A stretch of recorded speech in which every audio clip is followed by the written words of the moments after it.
and to the republic for which it stands, one nation, under God, indivisible, with liberty and justice for all. I've been doing the pledge for 50-some years, and I get goosebumps still every time I do it. More so being in the military and being overseas, I still get goosebumps. All right, welcome everybody. Roll call, please. Commissioner Leyland. Present. Commissioner Lawrence. Commissioner Locke. Here. Chair Jones. Here. Commissioner Howie. Present. Commissioner Barrera. Present. Commissioner Marquetti. Here. And Commissioner Lee. Here. All right. I'm going to open the floor for public comment, but before I do, I'll let you know you have 3 minutes. If you take longer than 3 minutes, I'll stop you, and we'll ask the floor if you can do any more. Please, no personal attacks to individual commissioners unless it's me. You can attack me all day long. And if you need anything afterwards, I remember that. yeah, anything afterward, and you're in my district too. Yes, I am. If you need anything afterwards, give me your respective commissioner, all right? Okay. Then the floor is yours.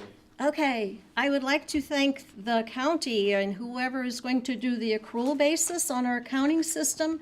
Thank you very much. That's going to be something really wonderful to see. I was so happy to see that. As I was going through all 87 pages of the agenda yesterday, I was looking for stuff about the historic courthouse, which I did find a few. And both of these are out of funds, which I realize there's different fund balances.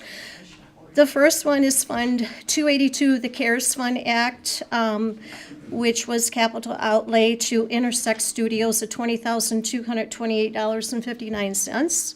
The other one was Fund 445, Public Improvement Fund. Capital outlay was $620,130.09. And both of those are for the historic courthouse. But I also did find another item for the historic courthouse. This is from General Ledger. This is from Department 172 Administration. Plaza Core Realty Advisors, draw number 15, historic courthouse, $22,863.82. But now under Department number 172 Administration, it is listed as conferences, meetings, and training. So why in the world would there be a check written for that amount of money that is coming under that heading of conferences, meetings, and training to Plaza Core Realty Advisors?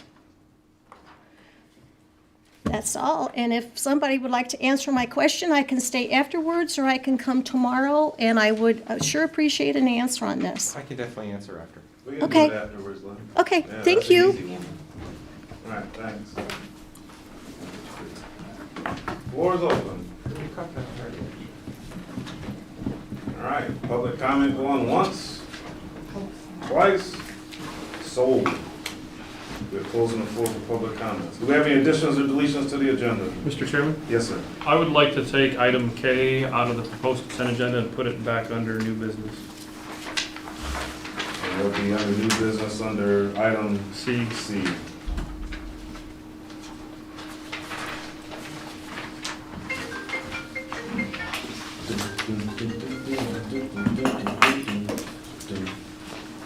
Maybe I should add that to the. Wasn't me, so I'm good. All right, anything else for additions or deletions? And you should know better, Louis. All right, let's move on. Approval of the agenda. Mr. Chairman, Yes, sir. I move to approve the agenda as amended. I'll support. Have motion on the floor and support. Is there any further discussion? Hearing none, all in favor say aye. Aye. All opposed? Motion passes. Recognitions. Got Alpha, Bravo, and Charlie. Roseanne, would you like to? I would be happy to. Yes, ma'am. Thank you. Okay.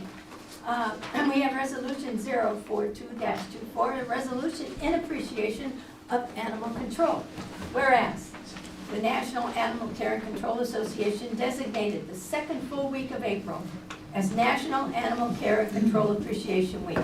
Whereas various federal, state, and local government officials throughout the county take this time to recognize, thank, and commend all animal control officers and animal services staff for the dedicated service they provide to the citizens, public safety, and domestic animals and livestock across the nation. And whereas every day, animal control officers and animal control technicians put themselves in potentially dangerous situations to protect the health and welfare of all kinds of animals and the public.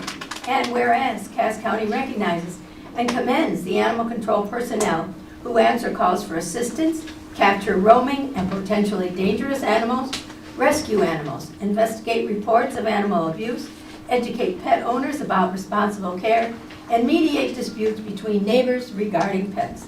Now, therefore, be it resolved that the Cass County Board of Commissioners hereby proclaims the week of April 14th through 20th, 2024 as Animal Care and Control Appreciation Week, and it will be adopted this 11th day of April 2024, and I move that we approve this resolution. Second. All right, motion on the floor and support. Any other discussion? Ron, you're a good guy, man. Animal control is very needed, and we've got a previous one in here too, used to be. That's right. Thank you for what you do. All right, roll call, please. Commissioner Leyland, Yes. Commissioner Locke, Yes. Chair Jones. Yes. Commissioner Howie, Yes. Commissioner Barrera, Yes. Commissioner Marquetti. Yes. And Commissioner Lee. Yes. All right, resolution passes. I'll read the next one if you want. Yeah, please. R-043-24, a resolution recognizing National Public Safety Telecommunicators Week. Whereas emergencies that require police, fire, or emergency medical services can occur at any time. Whereas when an emergency occurs, the prompt response of police officers, firefighters, and paramedics is critical to the protection of life and preservation of property. Whereas the safety of our police officers, firefighters, and paramedics is dependent upon the quality and accuracy of information obtained from citizens who contact the Cass County Emergency Operations Center. Whereas public safety telecommunicators are the first and most critical contact our citizens have with emergency services. Whereas public safety telecommunicators are the single vital link for our police officers, firefighters, and paramedics by monitoring their activities by radio, providing them information and ensuring their safety. Whereas public safety telecommunicators of Cass County have contributed substantially to the apprehension of criminals, suppression of fires, and treatment of patients. And whereas each dispatcher has exhibited compassion, understanding, and professionalism during the performance of their job in the past year. Now therefore be it resolved that the Cass County Board of Commissioners declares the week of April 14th through April 20th, 2024 to be National Public Safety Telecommunicators Week in Cass County in honor of the men and women, especially our exemplary staff here in Cass County whose diligence and professionalism keep our community and citizens safe. Adopted this 11th day of April 2024, I so move. Second. A motion on the floor and support. Any discussion? We don't have any here from here, do we, Sheriff? No. They're busy at work. Right. All right, any further discussion? Hearing none, roll call, please. Commissioner Locke, Yes. Chair Jones. Yep. Commissioner Howie, Yes. Commissioner Barrera, Yes. Commissioner Marquetti. Yes. Commissioner Lee, Yes. and Commissioner Leyland. Yes. All right, resolution passes. Appreciate what they do for us. I'll go ahead and read off the next one. Thank you, sir. So we've got R-044-24, resolution recognizing National Crime Victims' Rights Weeks. Whereas the term victim is more than just a label and has legal standing and protections that go along with it. Whereas Crime Victims' Rights Acts passed here in Michigan and at the federal level guarantee victims the right to meaningfully participate and use their voice in the criminal justice process. Whereas victim service providers, advocates, law enforcement officers, attorneys, and other allied professionals can help survivors find their justice by enforcing these rights. Whereas the right to provide an impact statement ensures the victims' voices are considered in a court during the sentencing and applicable restitution process, including and elevating the voices of survivors, makes certain that they are heard and seen, creates a path of forging and sustaining community trust. Whereas engaging survivors creates responses and services that are credible, meaningful, and centered on individual needs. Whereas the survivors' lived experience can survive a catalyst in implementing innovative programs, shifting existing programs in new directions, changing policies and practices that prevent survivors from accessing services and pursuing justice. Whereas National Crime Victim Rights Week provides an opportunity to recommit to listening to crime survivors in every space where decisions are made that could impact them. And whereas Cass County is hereby dedicated to amplifying the voices of survivors and creating an environment where survivors have the confidence that they will be heard, believed, and supported. Now therefore be it resolved that Cass County Board of Commissioners hereby proclaims that the week of April 22nd, April 21st through the 22nd, 2024, as Crime Victims' Rights Weeks, reaffirming Cass County's commitment to creating a victim service and criminal justice response that assists all victims of crimes during Crime Victim Rights Weeks and throughout the year, and expressing our sincere gratitude and appreciation for those community members, victim service providers, and criminal justice professionals who are committed to improving our response to all victims of crime so that they may find relevant assistance, support, and justice, peace. And be it further resolved, the annual flagpole ceremony in support of the families and victims who lost their lives to the crimes in Cass County will be held on April 25th, 2024 at 12:15 p.m. at Cass County Law and Courts Building, hosted by Cass County Prosecutor's Office. Adopted this day, April 11th, 2024. I'll support. All right, motion on the floor and support. Any discussion? Hearing none, roll call, please. Chair Jones? Yes. Commissioner Howie? Yes. Commissioner Barrera? Yes. Commissioner Marquetti? Yes. Commissioner Lee? Yes. Commissioner Leyland? Yes. And Commissioner Locke? Yes. All right, resolution passes. All right, number 9, Alan Panter. Is it Panter or Painter? Is he here? Alan Panther, but I don't see him. Looks like he's zooming. Oh, he's zooming. Oh, I'm Oh, here. there he is. Hey, Alan. I'm here. You Good snuck up afternoon. on How's me. everybody doing today? Can't hear you yet. You must be muted. Go ahead. You can talk now. You can? Okay, good. Can you guys have hear the me now? floor, sir. All right, great. Well, good evening, everybody. As was said a moment ago, my name is Alan Panter. I'm a partner at Yo & Yo, and I'm here to present the audit. The materials that I hope you all have, you should have the bound audited financial statements.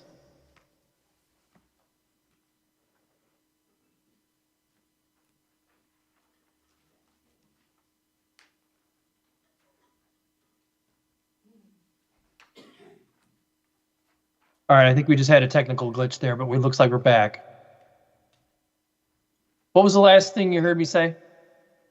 You were asking about the material in front of us. We have everything I think that we're supposed to. Okay, I didn't hear that very well, but I think I was going through materials. Yeah. Okay, so you have the, okay, Roseanne, I see that. Okay, good, thank you. So you have the bound audited financial statements, the large bound document. You have a smaller bound document that is called the single audit. And you also have a stapled letter called the governance letter. So you should have all those materials with you. The audit went very well this year. I visited the county in October, spoke to quite a few people there. We had the team out for preliminary field work. Then we were back. We did the audit remotely starting in January, and that went fine. There was a little bit of an issue pulling some things together. There was a new GASB standard this year and a lot to pull together as far as that goes. But we did get everything done in front of the March 31st deadline. So the audit was filed with Treasury on time. And so that was all taken care of like it should have been. So we'd like to thank everyone that we worked with. We work with a great deal, a large number of people at the county. We work a lot with Jennifer Renfro and her team. We also work very closely with the treasurer's office and the clerk's office. So we really appreciate everybody there at the county that's so helpful to us. So thank you very much for that. One of our responsibilities as auditors is to look at internal controls and certain aspects of compliance. The state wants us to look at certain things. So we do that. And as a result of that consideration, we have a responsibility to communicate certain things in writing when we see them. So that means audit findings. And this year we do have one audit finding, and we do have one management comment that I will get to towards the end of my presentation. My intention today, I understand that you all have a full agenda. My intention is to be brief today. So I plan to discuss tonight our audit opinion, Also quickly go over some financial trends and touch on the single audit and the governance letter, and then we'll be done. So I'm going to share my screen now, and I'm going to show you my presentation just to kind of keep it so that we're all kind of on the same page. And I'm going to go ahead and do that.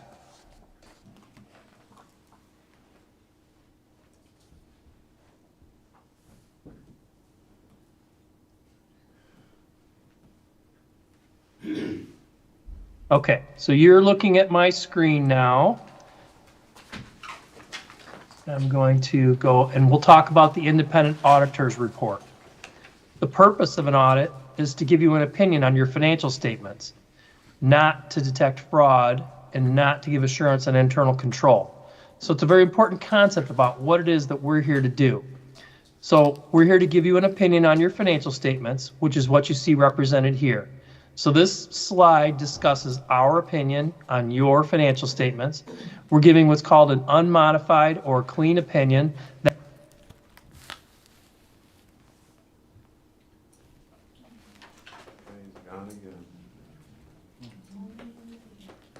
Unmodified, clean opinion is where he left off. Thanks, Alan. All right. Good presentation. We'll give him a few to see if he can work to get them back. We gotta keep Jerry under control out there.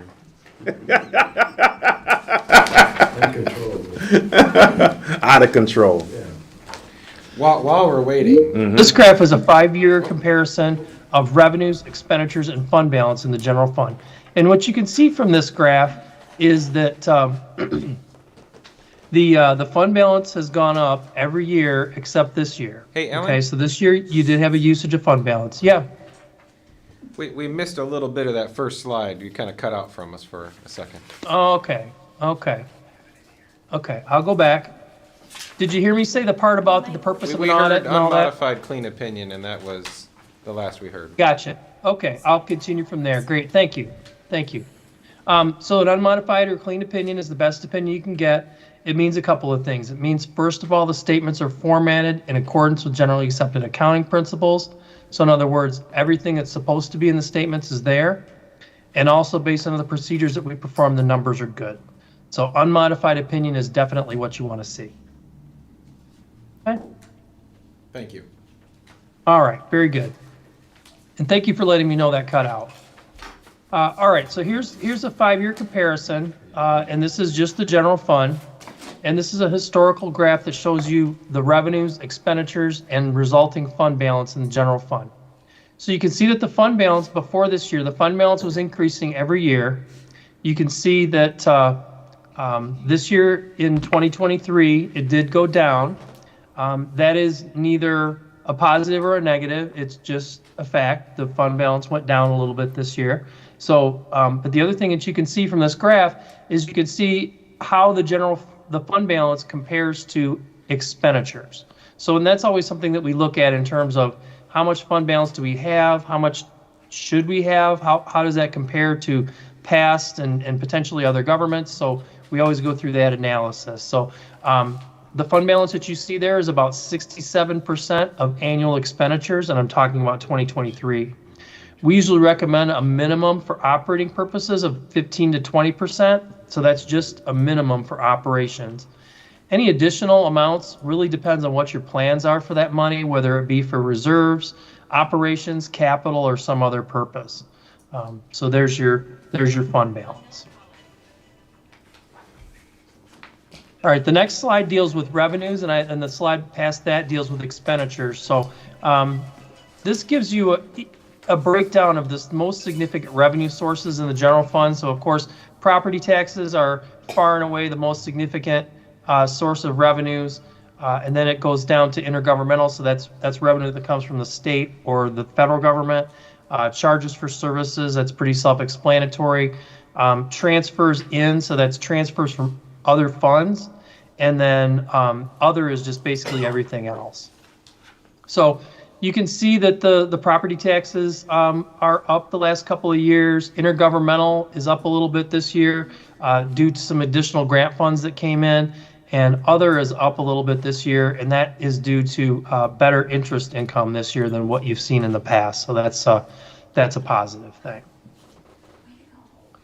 The next graph is expenditures, and same format here. This breaks down the five largest cost centers of the county. And you can see here that, especially in the last couple of years, in general government, judicial, and public safety, so those are your three largest areas. Well, let me back up. General government is all of your core services like treasurer and clerk and the finance and accounting and all of those sorts of services. Judicial is the courts. Public safety is sheriff and jail. Okay, so those are the largest cost centers. And you see some increases in costs the last couple of years, and that has to do with wages and benefits, in addition to closing the county's DB retirement plan with that. So those are some trends on the expenditure side. And then I want to touch on the governance letter. So this is the stapled letter that comes with the audit. The governance letter is distributed with every audit that we do. It's a required communication. It's addressed to management and the Board of Commissioners. Most of it is a form letter, but it does communicate several significant issues related to the audit. The letter discloses any estimates used in preparing the financial statements, any risks that we identified, which we do have a few there. Any new accounting standards. As I said, there was a new accounting standard this year. There are some informational items. It discusses any difficulties or disagreements that we had, which of course we had none, and any misstatements that we noted. We actually did note a misstatement, which is communicated in the letter, and that is also included with the single audit as a finding, so I'll talk about that on the next page. There is also an emphasis of matter paragraph in our opinion that just talks about that change in accounting principle for GASB 96. And there is a management letter comment in the letter regarding a deficit in the Community Corrections Fund, and we make that comment. The deficit is really a pretty minor dollar amount, but we do make that comment because it is a violation of state law. All right, last slide here. Just wanted to touch on the single audit. So the single audit is required when the county expends over $750,000 of federal awards. So the county did expend this year about $2.4 million in federal awards. That's fairly typical. We are required to select what we call a major program for additional testing. And this year that was the child support enforcement program that's run through the Friend of the Court. We had no findings with that, no internal control deficiencies related to federal programs, so that's a good thing. The single audit also does communicate government auditing standards findings. So in other words, when we have internal control issues, we need to report them here. We do have one issue that we communicated as a material weakness, and that has to do with an installment purchase agreement that was entered into in the previous fiscal year that was never included in the county's books when the contract was entered into. And it was discovered this year, and then it was retroactively added to the county's financial statements. So when that sort of thing happens, it basically means that there was something missing from the prior year financial statements, and we communicate that as a material weakness. If you have any questions, that's all I have. Anybody got anything? No? No, sir. We appreciate it. Alan?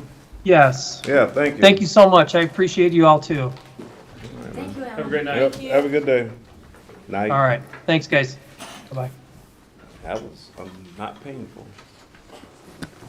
One John thing I'll note Riddell. real quick, this Oh, was hold on. hot off the presses, like we Yeah. got it today. We will be distributing electronic versions tomorrow. All right. Save the tree. Mr. Riddell. Good evening, everybody. John Riddell, Executive Director of Woodlands. Just wanted to make sure I was in front of you, kind of give you about a every 6-month update. I was here in the fall, so chance for you to ask me questions. I could give you some updates on what we're working on. I got four topics I want to touch on. Finance is one. We finished our audit also. slightly in a surplus, about 58,000. Last year, we were a slight deficit, about 47. So between the 2 years, we're a slight surplus of about 10.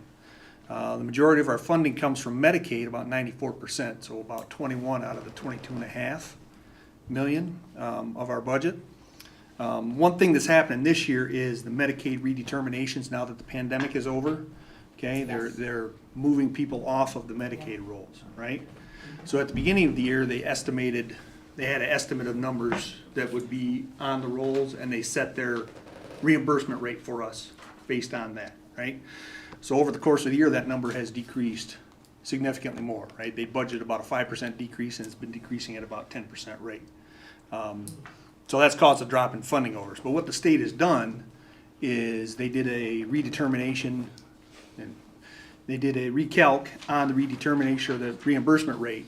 So what I heard April 1st is we will be getting a little bit higher reimbursement rate. So that should hopefully offset some of that drop in funding for the current year. First payment that I heard was for the month of April, so we won't have those exact figures till the end of the month. Any questions on finance for us? All right, moving on to the next topic. Certified Community Behavioral Health Clinic, CCBHC. That's kind of a trend that's going on throughout the state. In our region, the 8-county region, kind of here in the southwest, 7 of the 8 have some level of that certification. We do not. One of the reasons that we kind of held off on that is we wanted to make sure that we had our house in order before we applied for any of that certification, and we're starting to get there. But one of the things that I've heard from our neighbors is that staffing is causing them a problem to make sure they can provide all the services, right? In the med clinic, in case managers and therapists, even in the billing department. So we're still monitoring that. We're still talking about it at the board level. So we can kind of make sure that we're going down the path the right way. So we don't offer services and not be able to provide it. So that's what we're trying to do with CCBHC. One of the other things that we're working on is a crisis stabilization. We've been talking about that at the board level. It is a short-term stay, 48, 72 hours for people that are in mental health crisis.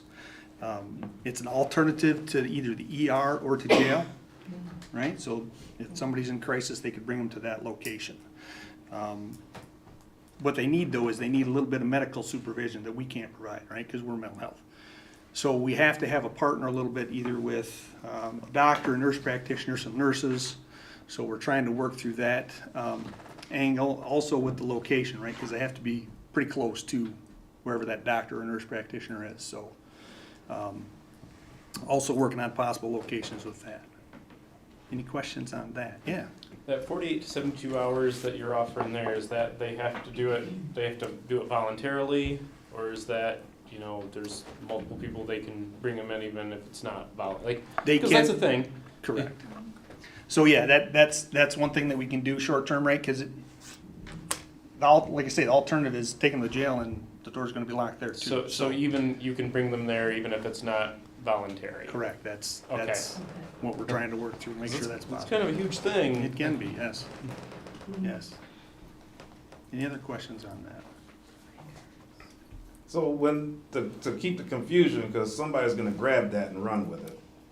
You're not just going randomly Absolutely not. with the red flag laws and other laws and stuff like that, No. grabbing people against their will, locking them up. No, no. But they have to meet certain criteria. Correct. And That- we're not, either somebody comes to us or we're called by police or somebody, I mean, Yeah. some of the first responders, before we even get there. So- Because before, if you all don't do that, you said they're going to jail. Correct. So it's either one or the other. Correct. And not, nothing speaking of that, but just the people in the audience and maybe on the YouTube are hearing that, and then they start panicking, oh my God. Correct. It's a Yeah. legitimate reason. Yeah. There's a legitimate reason for them to be there, even Right. if they don't want to be there themselves. Yeah, Correct, and that's what our And- therapists will assess during that initial evaluation, whether it's legit. And not it's legit. needed. There's no places right now. It is needed. Correct.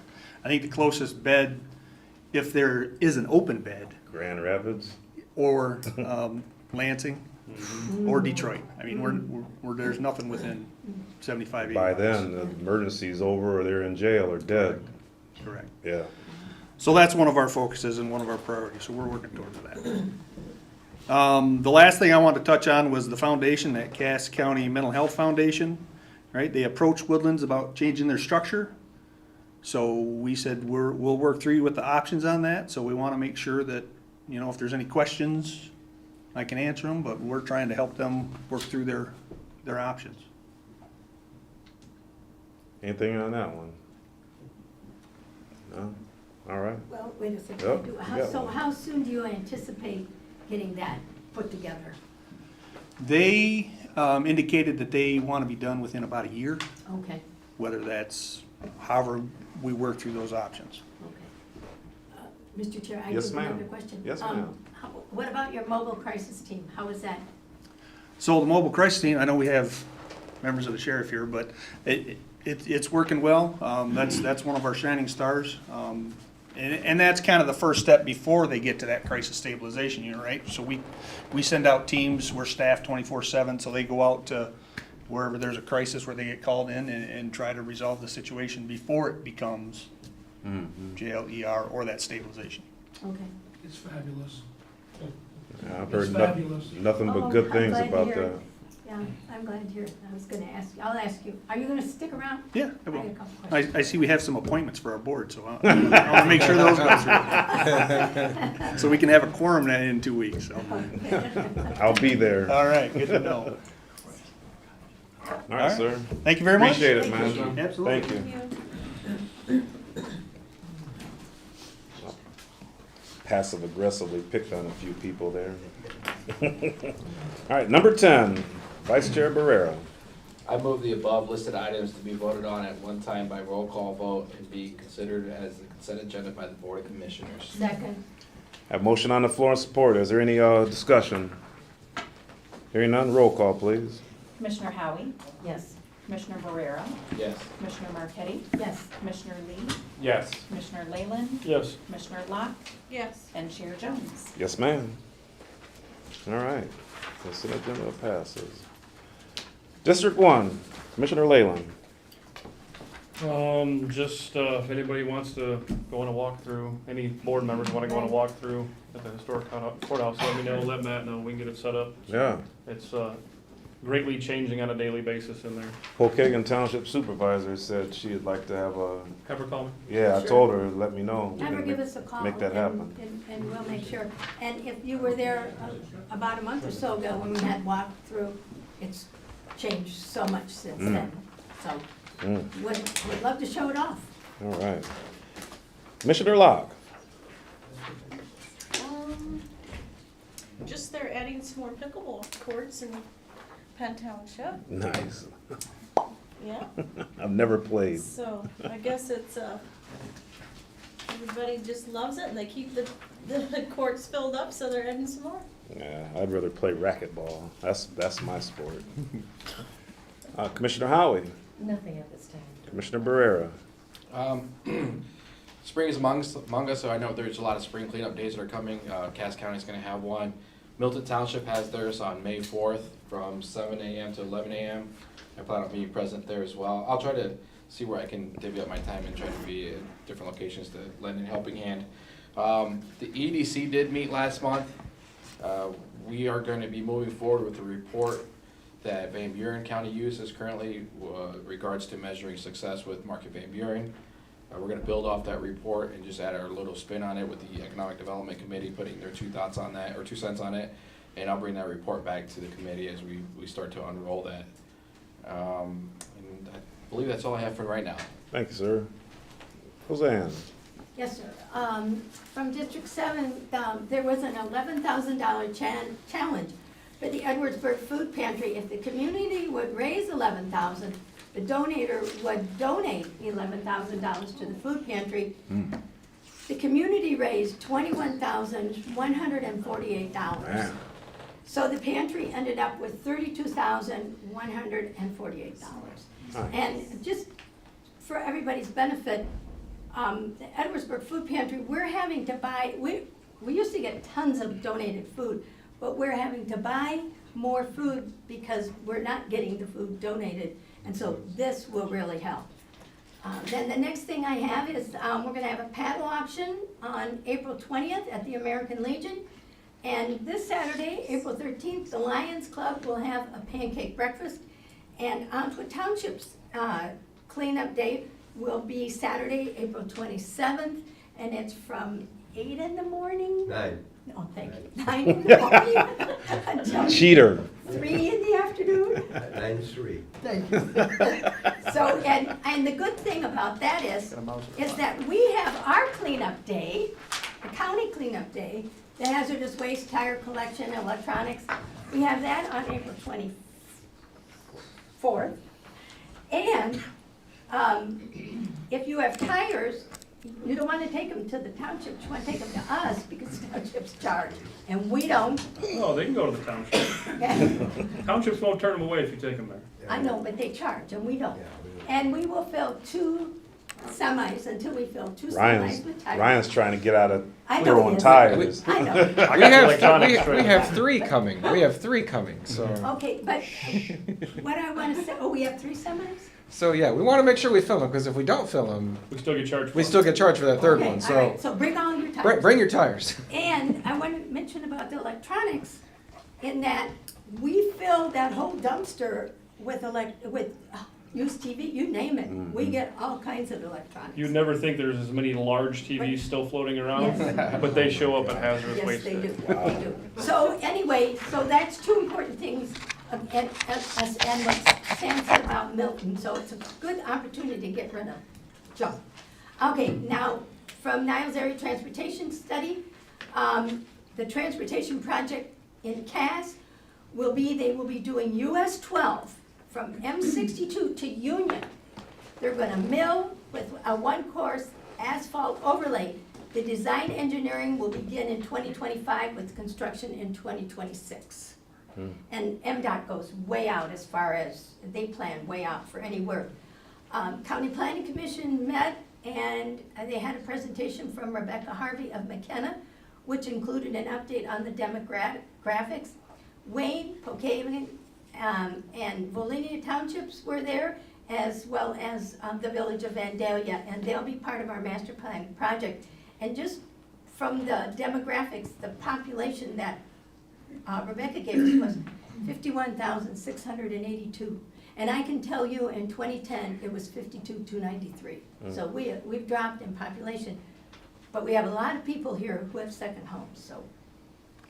Anyway, I already told you about that. I attended the Farm Bureau breakfast on April 8th. It was at the Silver Creek Poultry Farm. It is still under construction. It is an enormous facility, and what I saw, it was very, very clean. They don't have chickens yet, though. And the meeting was very well attended, and that's all from me. Roseanne, you know I pick on you, but if I was ever to have somebody narrate the story of my life,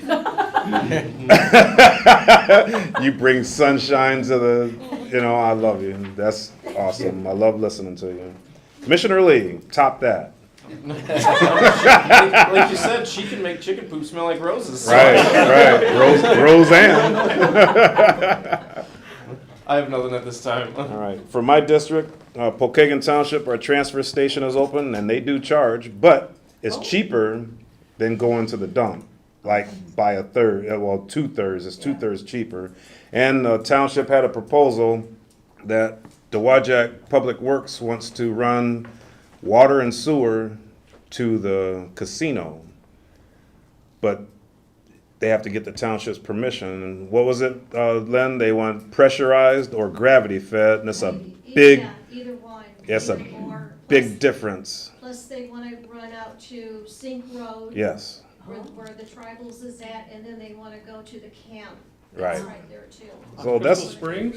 yeah, it's a big deal. project That's a right there. big, well, it was in the millions and They think they can millions. gravity feed from the casino back to the wastewater That's treatment one of the plant? options, or having the transfer pumps, which I used to be a transfer pump mechanic in Corpus Christi, Texas. They'll have them every so Lift many station. lift stations, so the township, they have to get the township's permission, but you know, they're working on it because they're just not going to say yes right away, and they have a few the logistical things to go through because that's a big deal, you know. But Cass County's growing. It's just not Cassopolis and Yeah. Dowagiac, but going towards Niles, it's Yeah, growing. it you is know. growing, That's a yeah. big deal. So the for casino's future on septic reference, tank right now? everybody from the township to Niles are on septic Yeah, and well, Gravity feeding Wow, that far that's seems that's like a a risk. massive. yeah, septic Massive. system. yeah. massive, you know. So it's not a small undertaking. Yeah. Well, all right, Matt, you've got 30 seconds. All right, let's see if I can sum it up in 30 seconds. So, agenda management, I'll touch on that real quick. We actually are working with Civic Plus on the Civic Clerk module. We will have that rolling out in the next couple of months. For you guys, it really shouldn't change a lot. A lot of it will look the same in terms of being able to download the packet. It'll be a little bit prettier, a little easier for the public to engage with. We're going to be working on rolling this out not only to the Board of Commissioners, but also to our other boards and commissions across the county.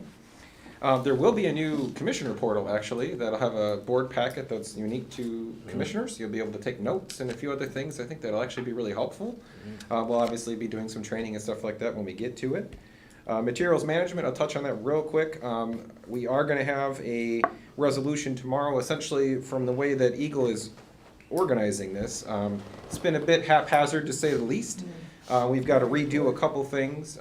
We are still forging ahead with an interlocal plan, but we had to redo a resolution because there's a few steps we had to do before technically we could do that resolution. We've now completed those, so that'll be there next Thursday, and we're planning to have a very early draft of the interlocal agreement between the counties available. We won't be asking for any approvals there.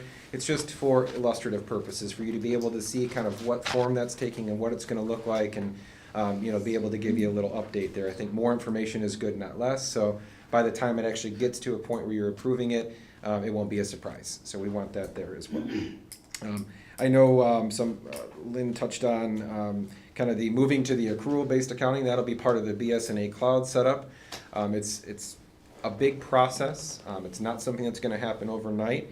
We want to plan this out intentionally. A lot of our offices, all of our offices and departments really are interacting with BSNA. So one of the major points with this as we've worked through this with BSNA is trying to chart it out where we're timing it right so it's not negatively impacting the equalization department, tax collections, things like that, as well as working with Monica's office on that. So we don't have any time frames yet, but that is a part of it, is that we are going to be switching over to an accrual basis from the cash basis. So it'll make certain things in terms of having to worry about payables at the end of the year, for example, easier to push back into the right periods, things like that. So it should cut down on manual journal entries, things like that. But we don't have any definitive timing for that yet, but it's not a question of if we want to, we are going to have to. BSNA is moving to the cloud whether we like it or not, so part of this is trying to chart that out. We didn't want to be first, but we also don't want to necessarily wait and be the tail end either. So we're trying to plan it out so it works with us timing-wise and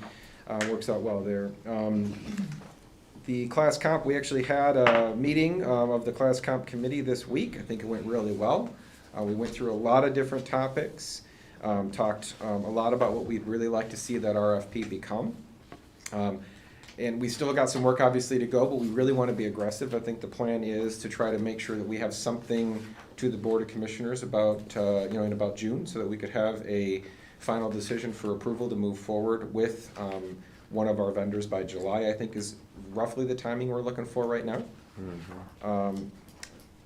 The question on the ARPA money, I'll touch on that real quick too, or the courthouse. So that was actually misclassified, or not classified correctly. We did identify it before, we had actually, at the time we were working on the packet, but because the report was run, it was included that way, but we will fix that and classify it correctly under the ARPA fund where it should be. And then lastly, with recognitions, just a quick question for the board. For the resolutions that we do in honor of, various weeks of, like for example with, Animal Control Week, things like that. Do you like the way we're doing it here? Like, I don't know if there's a need to bring it to a committee of the whole first. I like having it here and then being read at the regular meeting.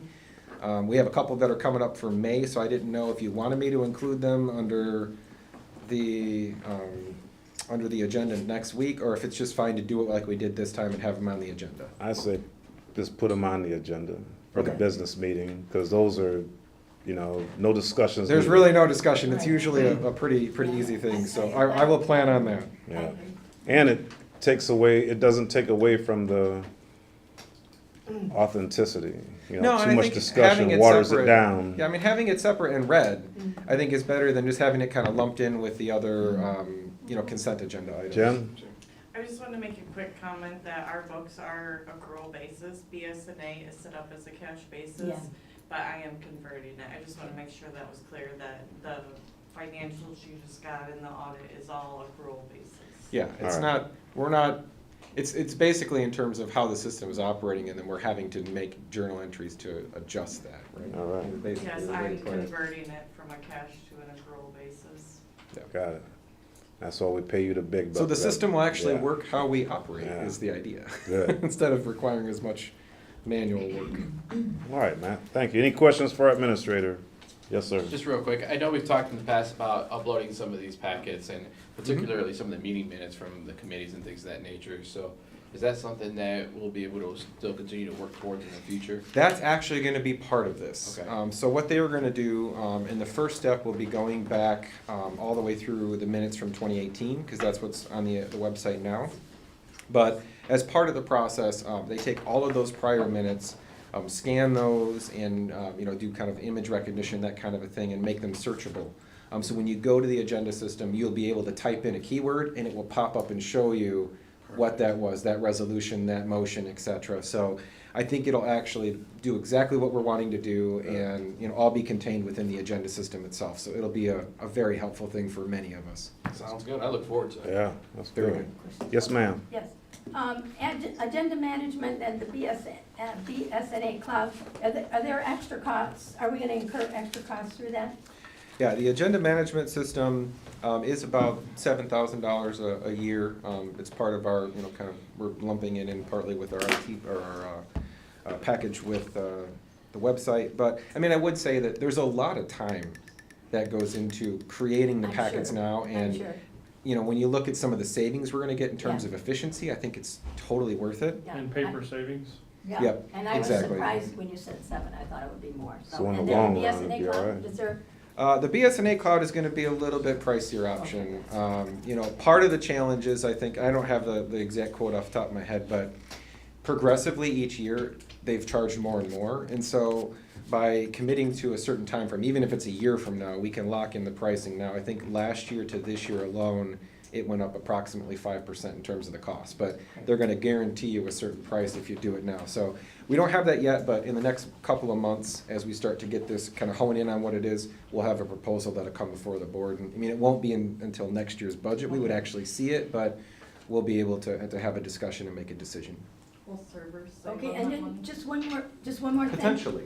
It'll be less With the local. material management planning, we got a draft of the interlocal agreement, and Matt went in and cleaned it up and resent it and did a fantastic job on it, because some of the material that we get, we really have to take a close look at, and Yes, you did a good job with that. So Thank you. appreciate that, Matt. Thank you.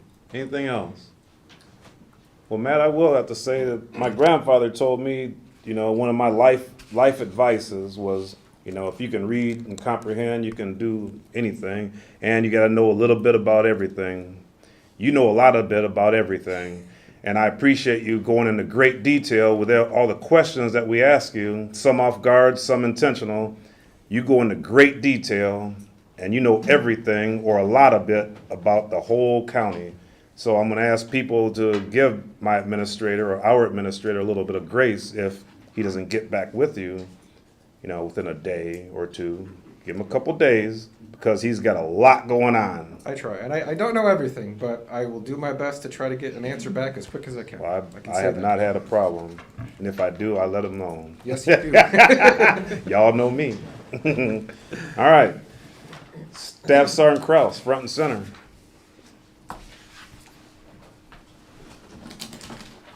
Hello, everybody. Hi. Hope you had a nice rainy day. Mm-hmm. April 19th, 2021 was my first day here as the County Veteran Service Director.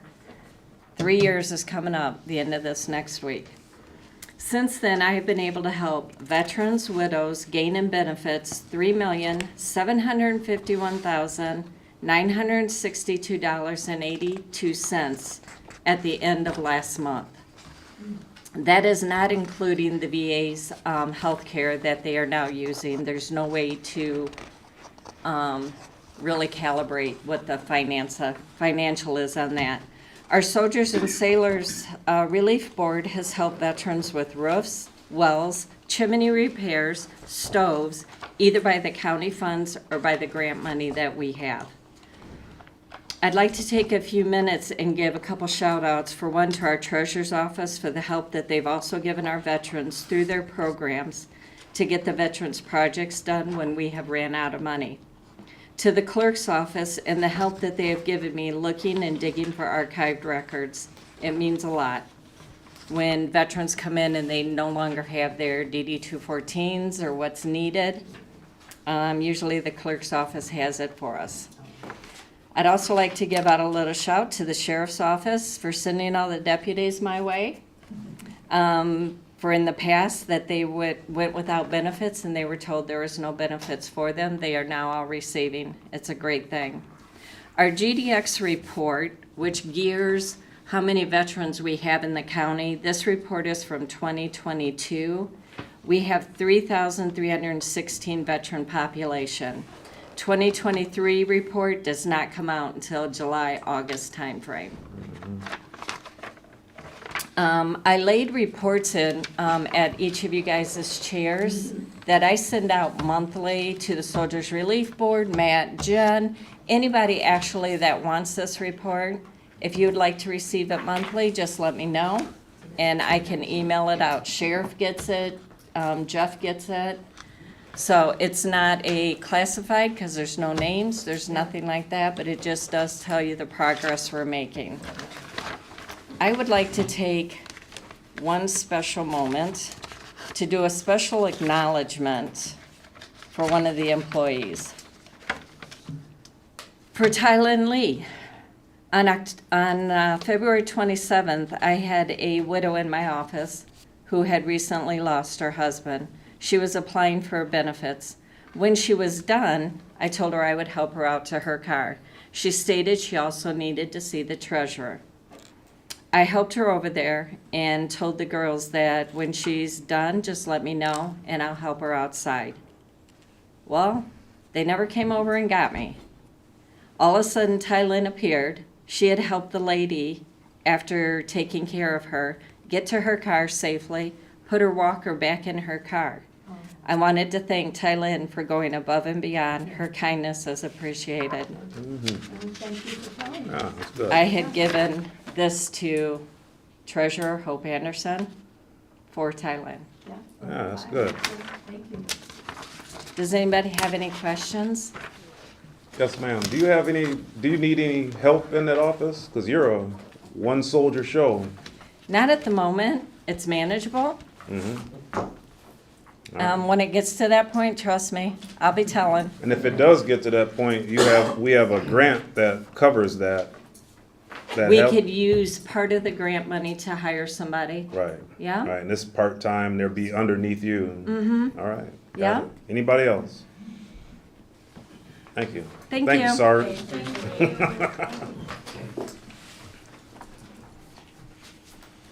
County partners. Who we got back there? None. All right, moving on. Elected officials. We'll start with the sheriff.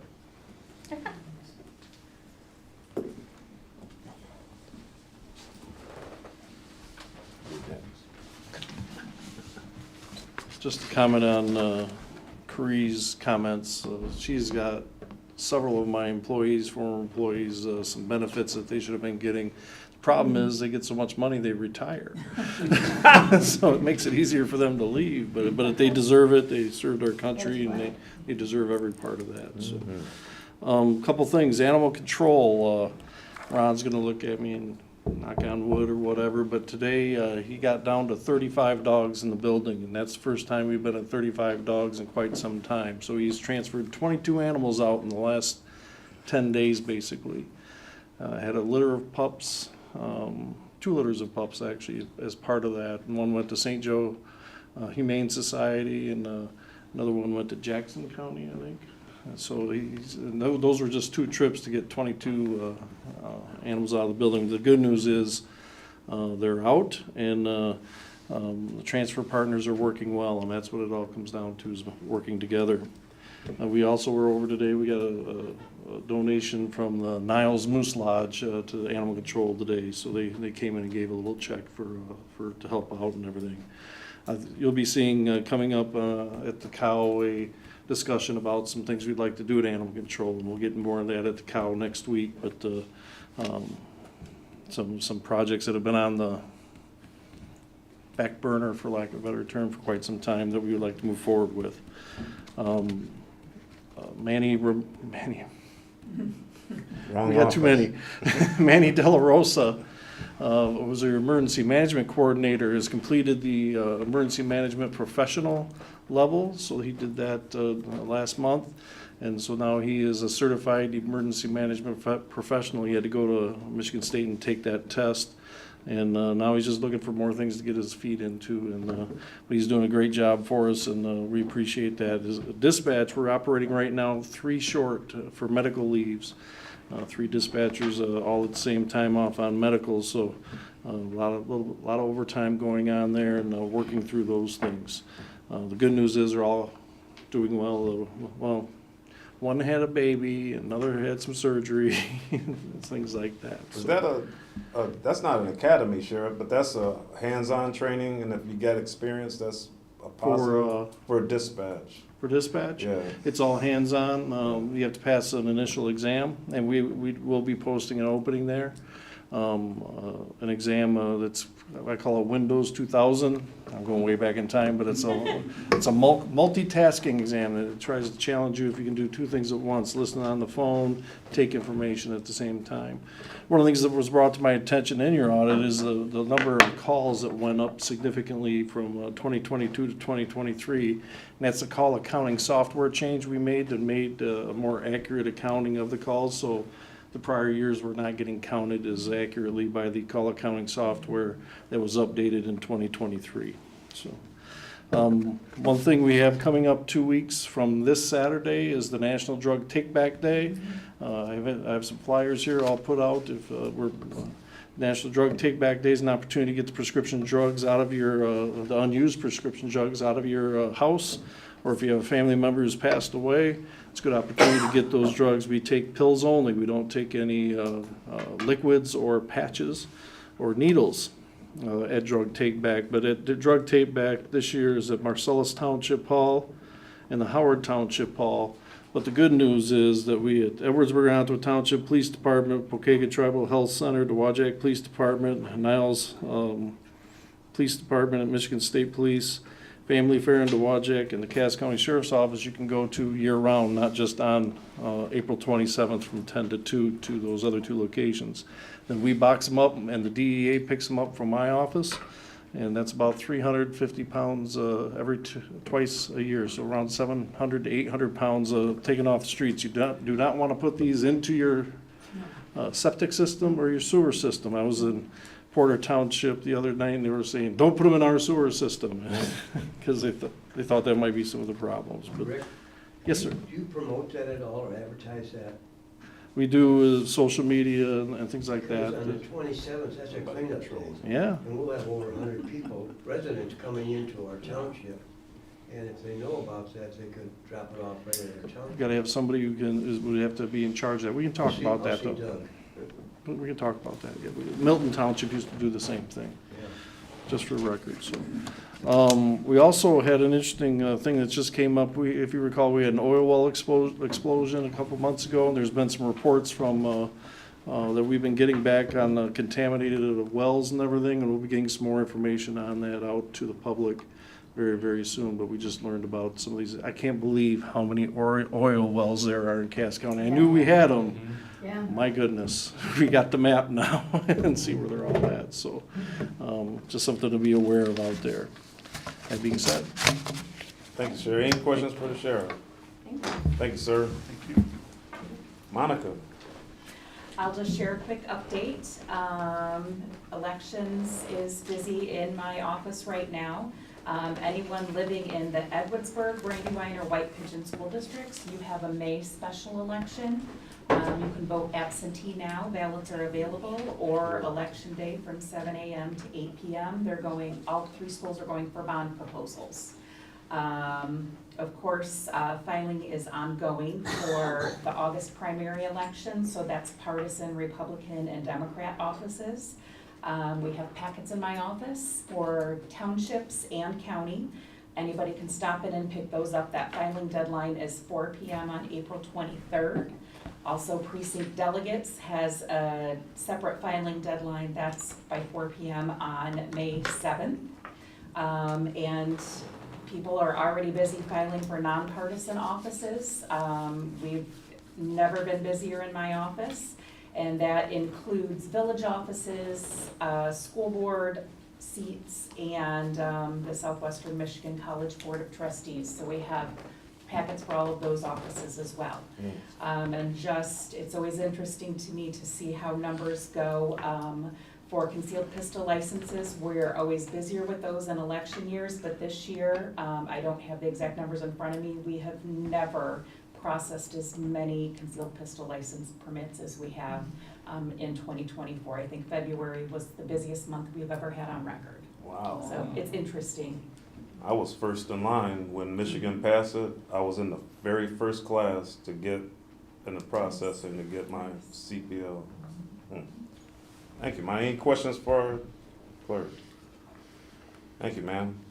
Jeff Van Bell, it's raining outside. You shouldn't be here. It's a gentle rain, so the phones aren't ringing at the moment. Next week, Tuesday at 12:30, I'm meeting with Innovative Energy. They're doing a solar project in Howard Township. So if anyone wanted something specific asked, email me or get with me. Chair Jones and Chair Barrera, I don't know specifically where this is going in, but to you two, it's your district. If you have specific questions, I'll be more than happy to ask them. They came to me maybe a month and a half ago. I had a conflict, so I couldn't meet with them. So I'm not exactly sure how this is going to roll out, but if it's informative enough, I may create a debriefing that the chair could share with you all. I was at the Farm Bureau breakfast along with Commissioner Leyland and Commissioner Marchetti and the sheriff, and one of the things I learned, you can have an opinion about solar, but one of the things we learned was that the electric cooperatives are not treating the solar very well. There's a cap. And so what that means, they're probably not going to inundate Cass County. So whether you have an opinion on solar or not, but I also want to give you, so that could be good news depending on your opinion on that, but I also want to go on the flip side of that. Over 500,000 farms nationwide have been lost in the last 30 years. And this potentially is a mechanism to save those farms. So keep an open mind. But anyway, Barrera and Jones or anybody else, if you have something specific, I'll be more than happy to question them. But get it to me by Tuesday. I'm meeting with them over lunch. And I'll prepare some questions, just general things. I don't have an ability, unless the ballot initiative is successful as far as could we subject them to stormwater review and et cetera. Our association is working on that, but I felt I get enough calls and inquiries, I'm gonna meet with them and just get the lowdown on it. So anyway, thank you. Yeah, we've got a township meeting that Tuesday, and you're meeting them at noon on that 12:30. Tuesday? Yeah. So we'll just get a hold of you, because that township meeting is like at 1900, so we can. And you guys have my number. You could even text me during the meeting if something comes to you. I'm just gonna meet them over at the road commission, one of the rooms. Yeah. But I'm not gonna invite anybody else in because they're coming to me, I didn't Yeah. come to them, Yeah, so I would just prefer it that way, just to get their take on their approach. One of the other things we learned too, if you remember, Roseanne, was get a bond. Yeah. If you end up going this route, make sure you get a bond, because there's been some instances where the company is sold and then they go through the ones that aren't very productive Yeah. and they abandon them, and if you don't have this bond, then how are you gonna get it And most reclaimed? of them, when they remove them, they just clear cut them at the surface and leave everything subgrade. Yes, And the so, farmer then is, the owner of the property then is expected to clean that up. you know, so, Bill, anyway, Yeah. no matter what that bottom line says, I mean, what's going to I mean, can I speak? Yes, you might as well. What's gonna happen is, just like Jeff said, you know, you've got this company here, well, then all of a sudden, something's gonna go wrong, so this company's gonna come over and pick it up, and it's just going to continue Yeah. doing that until nobody's gonna back it in Yeah. order to take all of this up after 20 or 30 years. You know, and Yeah. I'm sorry, but the ground will definitely be contaminated because they dig these holes down deep, they run all these these lines under the ground. But what they do is they pour dry cement down these holes in order to get these to stand up and to stay that way. The ground will be contaminated, you'll never be able to use that for farm ground again. I'm done. the concern that the Drain Commission Association has is that this is heavily dependent on subsidies that are being pushed down from the federal level, rolled out at the state level. Anytime you have anything it's like a grant position, for lack of a better term. Boy, if that runs out, then, you know, I mean, then the cost is pushed down to us, or it collapses. And so that's the concern that the Michigan Association of County Drain Commissioners have, is that they're being approached from a sound position, not too dependent on those subsidies. So that's our concern. Thank you. Thanks, Jeff. Hasn't the townships lost control on this too? Yes, but there's a ballot initiative going forward to give those townships that control back. What is that? It's in process Yep. right now. They're Yep. collecting the I've signatures. got one if you'd like to sign it. Absolutely. I've got one. There it is. I got a copy with me. We just passed the resolution tonight in support of it. Yeah. We did, we supported it. All right. All right, moving right along. Moving along. All right, under new business, under appointments, I'm the chair of that board, so I'll read these. The first three, they're just reappointments. It's Mike Grice, Robert Overholzer, and Ashley Radzikowski. So those people are well qualified, and I serve on that board, so they're good. The next one, M059-24, it's a motion to appoint Sheila Whithouse to the Woodlands Healthcare Board, and she is very, very, very qualified. You know, John, you better watch out, man. I'm not gonna say anything positive about that school she's from, just southwest of us, but she's from there. He'll say it. No, I want clarification. Yeah. So this is a movement coming from the appointments committee. Yes. Is it time sensitive as to why it's Yes. on this agenda? Yes. So then you should read these individually so we can vote on them individually. Well, I'm just going through it, that way we can do that, that way there's no surprises, and if anybody would like that. So, did you just volunteer? Yeah, sure. There we go. So motion 05624 is motion to reappoint Mike Grice to the Woodlands Healthcare Board, term expiring 3/31/27. Can we group them together, or do you want them individually? You said individually. You can do whatever you want. So number 2 is 57-24, Robert Overholzer, same term expiring 3/31/27. Number 3, 58-24, Ashley, same term expiring 3/31/27. Then 59-24 is Sheila, and her term will expire 3/31/27 as well. I so move. Second. All right. Motion on the floor and support. Yeah, is there any discussion? Welcome, Mike. All right. All in favor say aye. Aye. Any opposed? Motion passes. All right, next one, that'd be me also. Motion 060-24, motion to dissolve the Law Enforcement Millage Committee. Second. Ah, that was quick. Any discussion? All right, hearing none, all in favor? Aye. Any opposed? Motion passes. We have no closed session? Now C, Well, there we go. I skipped that consent over. agenda K, move Yep. to C. So it's motion 55-24, motion to authorize a loan to Cass County Transit Authority in the amount of $308,500, or $308,500, geez. At an interest rate of 4% to be paid in full through winter 2024 tax collection proceeds from the newly voter-approved CCTA millage. I'm just gonna restate like I did last time, we're not a bank. I don't want this setting a precedence by us loaning anybody any money. There's a thing called the tax anticipation loan is what they should be pursuing. We need a motion first before we just. No, we're not, I'm giving a brief, we moved it. We did? Yeah, it's a discussion item, it's new business. Okay. Yeah. Remember I moved K Yeah. from proposed to new business? Did you- Let's verify with Yes, the, second. Yeah, you need a second for it, and then, yeah. Second. there it is. All right, I wanted to do Continue. new business for discussion. Continue. The tax anticipation loan is set up for municipalities to use to get funds in anticipation of getting collected taxes versus us loaning money, whether we get interest or don't get interest. We're not a bank, so we shouldn't be loaning anybody any money. I just don't want to set a precedence for other entities to come seeking money. That's all I have. Mm. So they need money. Any further discussion? What's the interest rate on that? 4%. 4. That one's 4% as well? I didn't look into the parameters of the tax anticipation loan. Okay. Well, that makes sense. I don't know. I just know it's an available mechanism to use to get money in the window of time waiting for collected taxes. Can we ask him, does he know about that? Yeah. You'll note that I stated that in the presentation during the Yeah, council meeting. you did, because. So that's not new news. Thanks. Yeah. What Anything else? was the interest rate on that when you?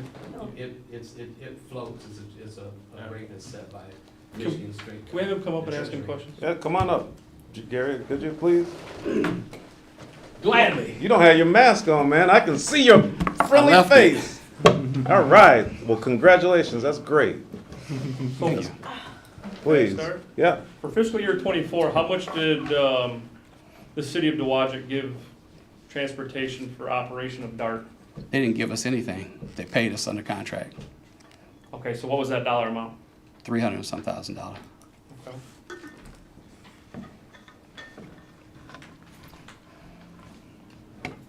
You said that it floats. Do you know what the range would be on that floating? Do you have any? No, I had someone from the Department of Treasury looking at that, what the rate would be, but they haven't answered yet. Can I ask another question? Yeah. Floor is open. According to the sheet you gave us, the graph from the public transit facts performance indicators, total passengers for year 2023 was 8,482. Yes. From an email exchange with you and our administrator, 4,658 of those passenger rides were contractual rides. How much money does that bring in, if you have a rough idea? I don't have that figure in front of me. Okay.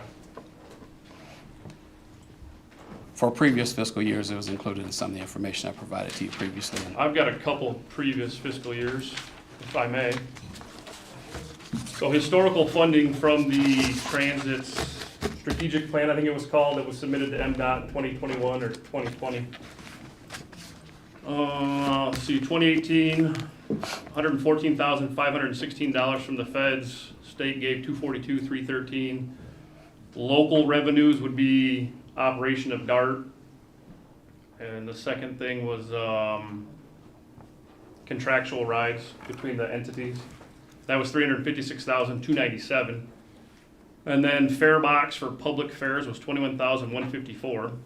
2019 feds was $112,518. State was $229,839. Local was $267,407. Fare box was $21,492. 2020 fed was $163,441. State was $163,531. Local was $199,864. And the fare box was $17,289. And 2021 was the last year stated in the plan. Federal was $151,322. State was $149,539. Local was $220,000. And the fare box was $15,000. And then my last thing that I want to say, and then I'm done. Ridership dropped 47.6% from year 2019 to 2020. From 24,988 passengers in 2019 to 13,103 in 2020. And then from the sheet he gave us, it was 8,482 last year. And that's all I have. It's a lot of research. Yeah, so that's a trend that was statewide. So any transit agency that you check across the state of Michigan will show the same kind of ridership trends, and MDOT reached out to all of us to see how things were recovering from the COVID pandemic when it shut down to basically zero. Because they shut it down then, yeah. Yes, ma'am. Yes, several weeks ago, we had quite a large number of people here advocating for Cass County Transit. And one question I have is, how has the ridership improved this year as compared to last year? Are you getting more people using you? Do you have more contracts? We don't have more contracts, but ridership is up something like 8% so far this year, year over year, quarter to quarter comparison. And Public or contractual, sorry. And where I'm talking are you- overall. And where are you seeing your ridership, the majority? Is it from here, Cassopolis, or is it, would you say it's a countywide thing? It's becoming more dispersed countywide. One of the things that MDOT was asking about yesterday is why we had so many more miles and so many more hours. And Julie's response to that, Julie's the operations manager that tracks all that, was that the rides are becoming more dispersed throughout the county. That's all for me. That's the only questions I had. Okay. Anything else for the transportation? Yes, sir. Just, my concern really has nothing to do with the transit authority. I mean, you put the effort in, you got it on the ballot, you got it approved, and I congratulate you for that. But I'm just looking at this from a perspective of the county. Have we ever loaned out money to an entity that we're not responsible for? Not in my tenure. I don't know of any previous circumstances exactly this way. Matt, you're on that board, aren't you? We have no other representative. Roseanne and the sheriff are the longest term here. Yeah. Question for the commission itself: has there been any other situation like this in which there's been a millage, so the county is receiving revenues, is going to receive cash, and somebody's asking just to disperse some of that cash? Kind of similar. The flip side of your question, Right. Commissioner Barrera. Right. I guess my thought process on that is just the time, money, and effort that goes into originating this loan. It's not something that we're equipped to handle. We're not a bank, as mentioned before. So the term length of this loan, I mean, I'd really like to weigh it out to see what the final figure actually comes out to be once we calculate all that upfront cost that comes into actually making this loan come to fruition. Sure. Could you share with us what the process would be for that to? Well, I mean, what those steps are? would ask the question: would we not have to get our attorney involved? Would we not? Have I to would spend some assume time? we would probably have to draft a loan agreement. I mean, I would- I don't know exactly what we'd be looking at in terms of cost there, but probably a few $100s, I would imagine at least. And then, we're looking at, I think the discussion from the committee of the whole was a 4% interest rate. You figure roughly about a 6-month time span for payment, on a $308,000 loan. I mean, roughly you're talking probably $6,000 in interest total in that time span. And I would comment on the beauty of that for you is that ends up becoming money that was designated for transit that ends up going into the general fund. So you have the flexibility to use those interest proceeds as you see fit versus for transportation. Yeah, I mean, I would say the one bonus in that scenario, again, and I can't speak to having done this before, but, we're not talking a long payback period. This would be, you're talking probably at most somewhere on the order of about 7-8 months. If I'm not mistaken, the general request was that 100% of those proceeds, as that millage starts being collected, would be returned to the county until that amount was paid. So the county is essentially going to get paid back from that millage collection first. So I would anticipate that would happen. I mean, the challenge, of course, is not everybody pays their taxes the day the bill is due either. So it could extend out a little bit further, but you'd be looking maybe until February 25. We get it back eventually. I mean, and we have a fund balance that would support it, but it is an interesting point that we have not done something like this in the past, but I don't know that we've had necessarily an exact circumstance come up like this as well.